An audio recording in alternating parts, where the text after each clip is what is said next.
In this lecture, I'm going to show you how to install Elasticsearch on Mac or Linux.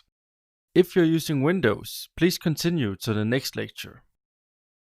When I say install Elasticsearch, that's probably not entirely accurate though. We won't be installing Elasticsearch as an application because Elasticsearch just consists of a bunch of jar files, being Java archives. In case you're not familiar with jar files, they are basically just files that aggregate Java class files, metadata, and resources. You can think of them as zip files for Java projects. Elasticsearch itself is packaged as a jar file, along with its dependencies, such as Apache Lucene. With these jar files, running Elasticsearch is as simple as running a convenient script that's distributed together with the jar files.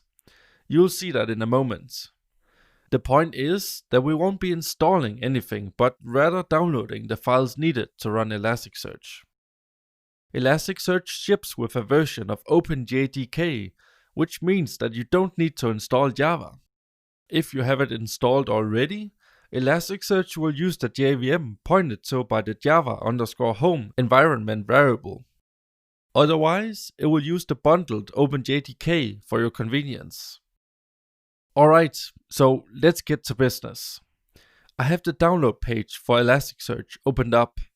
To save you from clicking around, I've attached the link to this lecture. Simply click on the download link that matches your operating system, either macOS or Linux in this case.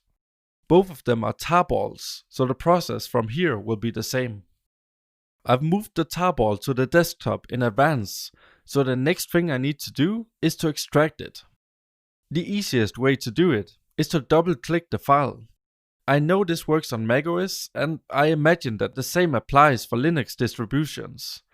I'm going to use the command line though, because then you also know how to do it on a remote server, in case you need to set up Elasticsearch somewhere other than on your development machine. So I have a terminal window opened up at the directory in which I placed the tarball, the desktop in this case. So let's extract the file with the tar command. So tar zxf and the name of the file, and let's hit enter. Now that the archive has been extracted, let's navigate to the extracted directory. So cd and the name of the directory. I'm going to show you the contents of this directory in a moment, but for now, let's just start up Elasticsearch to verify that everything works as intended.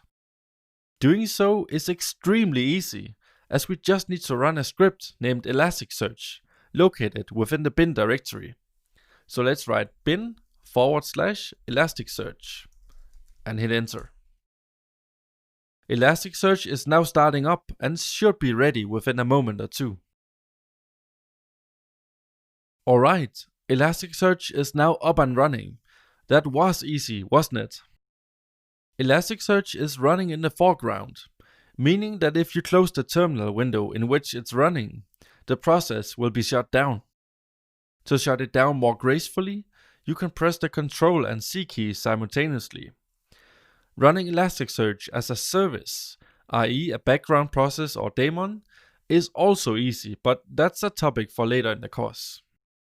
We don't see any errors within the output, so everything should work correctly. Just to be 100% sure, let's send a request to Elasticsearch. To be precise, we'll send an HTTP request to the REST API. Elasticsearch is running on localhost at port 9200, so that's the endpoint that we'll send a request to. To send the request, I will use the curl command line tool, which should be available on your operating system. You are also free to use any other HTTP client, such as Postman. With curl, all we need to do is to write curl followed by the endpoint. This will use the get HTTP verb by default. So let's do that.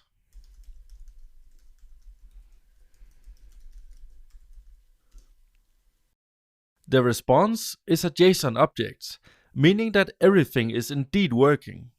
That's all there is to quote-unquote installing Elasticsearch on macOS or Linux. So let's continue.